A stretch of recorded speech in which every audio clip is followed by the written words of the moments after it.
May have talked to Anthony by now, I don't know, but first thing I would say was a tremendous performance by Anthony Boone, and he found out he was starting about the same time I did.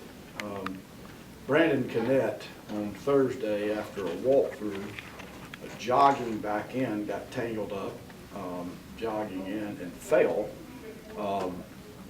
and messed his ankle up pretty good. He was able to practice yesterday, and we thought, okay, that's encouraging. But it got worse. He was over here early this morning at 6 o'clock. We brought him in from the hotel, excuse me, got a bunch of treatment on it, and he moved around just okay in pregame warm-up. But he, you know, I know how tough Brandon Cannett is, and he comes to us and says, I can't go, I can't play. So, you know, Kurt immediately, you know, and we had done a lot of work all week long on how we were playing with Cannett, how we would play if it was Anthony Boone, or how we would play if it was Parker Bain. You know, hats off to the offensive staff, and certainly Kurt Roper for handling that circumstance so well. But a pretty amazing performance for Anthony to find out right at the end of the pregame warm-up he was starting. So that's how that happened, just so you know, we weren't tricking anybody all week and hiding Anthony. And you know, and Anthony got just better and better. I thought Wednesday he really practiced and looked like Anthony and felt good and had zero pain. And we knew he could take care of himself. I called his parents yesterday and wanted, you know, told him he's been cleared medically, and I really believe he's ready, and I wanted their blessing, you know, before you put him out there. And boy, I'm glad we did. I think at this point that's the best game we've probably played as a team since we've been at Duke. We played clean. I told them going in on Sunday that we had to be outstanding in third downs both ways. We're going to have to take advantage of the third down game in this game, and I thought we had a good matchup, and we won the third down matchup. This is a team that doesn't give the ball up. We had to win the turnover margin, and we did. And we were only penalized 2 times in the first half and 1 time in the second half, and I said we're going to have to stay ahead of the chain and win the penalty game. So our guys played a very clean football game. I knew they would play hard, but we consistently played clean. Defensively, we made them go the long, hard way. We gave them some different looks. They did a nice job. They know their offense. They know their answers. If you do this, we do this. They got a really fine quarterback, so they made a few plays. We had some critical plays ourselves. We made more plays than they did on defense than their offense did. And then offensively, it was a great blend of run and pass, and as I mentioned earlier, a great day by Anthony and our offensive line. I would mention that. Kicking game, we were as solid as you could be.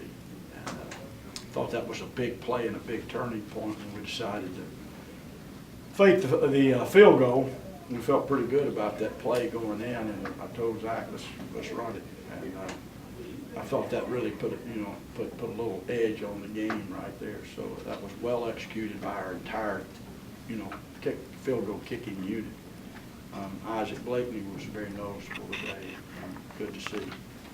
With that, I'll take any questions you got. I want to ask you about your kind of confidence in Anthony's play. He said on that first drive on the 4th down play, he was a little afraid to stick his nose in there and dive for that first down when the play fell apart. Did you see him gaining confidence in that, or did you gain confidence to call those plays as the game went on? Yeah, and he came to me after 2 series and said, tell Coach Roper I can take a hit. You know, I'm good. Tell him I'm really, really good. And I said, you know, appreciate that. The 4th down play, I didn't want him to run it as much as I wanted to throw it early. And that's a little bit of rust. We had a first down, what we called. And he's trying to make it a touchdown, you know, 4th and short, and you go for it, and it's going to be a big hurrah, you know. And I'm thinking first down, you know. I never pass up a quick open flat. And film will tell if I'm right, but I'd rather have done that, and then I'd rather him take a shot than run it out of bounds, you know, somewhere in there. Get an interference call or something. But I thought that was a good play when he came off. We talked a lot about that. And kind of get your head back in the game. I talked about that to him all week long. So it's been a while since you've really prepared to play.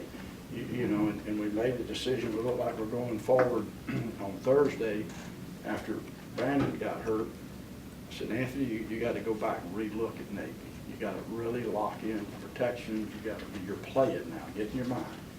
And that's more challenging than people think. Quarterback prepares 7 full days, 6 full days for a game. You know, if they're the right kind of people, it's what we teach them to do. And it's hard to just suddenly shift gears, but he did phenomenally well. David, the play at the end of the first half of the sack and the fumble seemed to be a pivotal play. Man, sweet. Kenny Onendicky's physical and make plays. And I thought Kelby was going to scoop it and score. I was really wanting to make it a big play. I was in my position to run the full length of the field. I had broken down already, and then we didn't pick it up. But I'm anxious to see. I think he got so excited about the ball laying there that he forgot we can score with it. You know? Big play, and I thought our halftime was energized because of that. I really did. I liked our locker room at halftime. I assume you thought that the passing game with Anthony would look like it looked today, but were you surprised that it was happening so quickly on his first game back that he was just... Well, it's what we've seen from him, you know, all spring, all camp. You know, I think I said it in our press conference, and, you know, everybody said, well, if Anthony's back, when do you... I said, well, he had clearly become the starter in camp. He separated himself in camp. That's what we saw in camp. And do you stay the same? No, he's got to get better, and we got to grow. We'll be playing a much better defense a week from now, much better. So until Brandon had told you he couldn't go, were you planning on starting him? Yes. I mean, that's what our thoughts were, and then we were going to insert.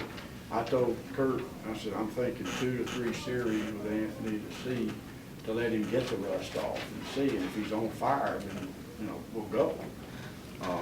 But, you know, all of it changed, and I was, you know, surprised a little bit that Brandon, you know, just, you know, because he had practiced as the starter yesterday. You know, we have it's full speed on Friday for us for about 45 minutes, and he actually had looked okay yesterday. Not great, but okay, and we thought he would be ready today, and he wasn't. Considering you hadn't played over a month, how do you feel he did in terms of recognition with all the receivers out there in your patterns? And then how did he do in delivery of the football? And then what did his play mean to this offense today? Well, first of all, Navy in Buddy Green's defense, you know, they're a 3-down defense with backers everywhere and a lot of movement in coverage, and so that was the first concern, and why I mentioned to Anthony, you got to look at these people. They bring both outside backers from one side. They do.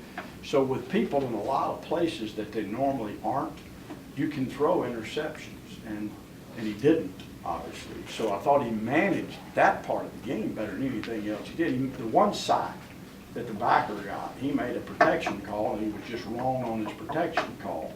He didn't protect that backer, and when you don't protect the backer, we were in a 5-man protection, then, you know, you got to get rid of the football.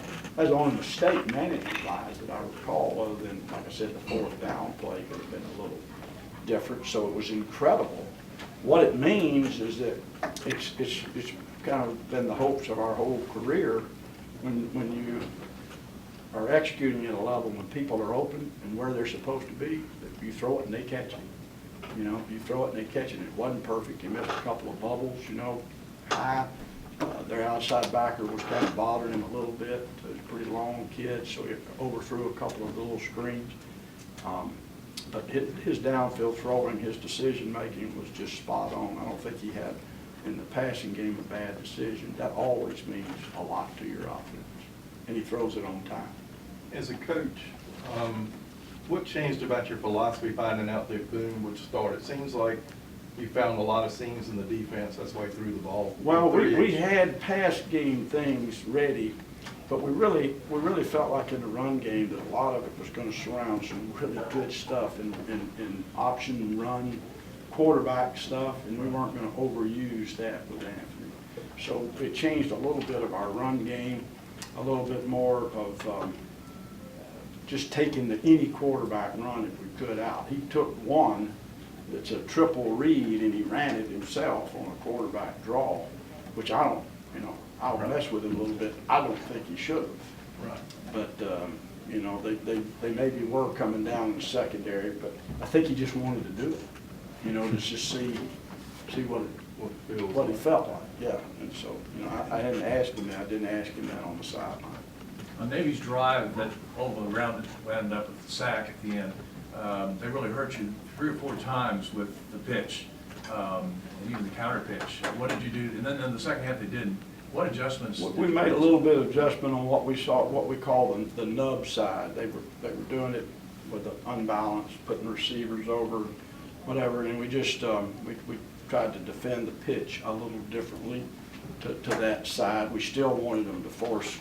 Anytime, you know, just goes back to my wishbone days, anytime you make a triple option offense declare a little earlier than they want to, and we can rally to the ball.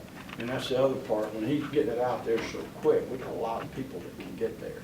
And you learn how to fight it off and delay it and slow play it on the edge. And our guys did a great job just seeing it enough. You can't, what they were doing, what Keenan Reynolds does, and his hands are so quick and that, you can't simulate that with a show team. We don't see that. You can't run that thing and get it out there that quick. You're the first team in the triangle to get to 4-2. NC State has a chance to do that later today. With the way you played today, what's the feeling in this building right now?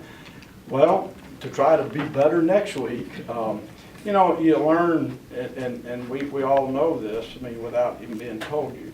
I want this to mean something, and the way it means something is you get better.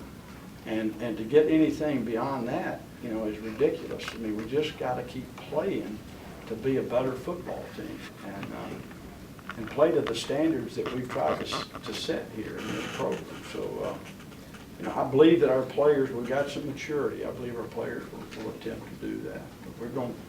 But every week will be a challenge for us. We know we're going on the road for 2 weeks now. And in this league, it's not easy to go on the road. David, the other key game time injuries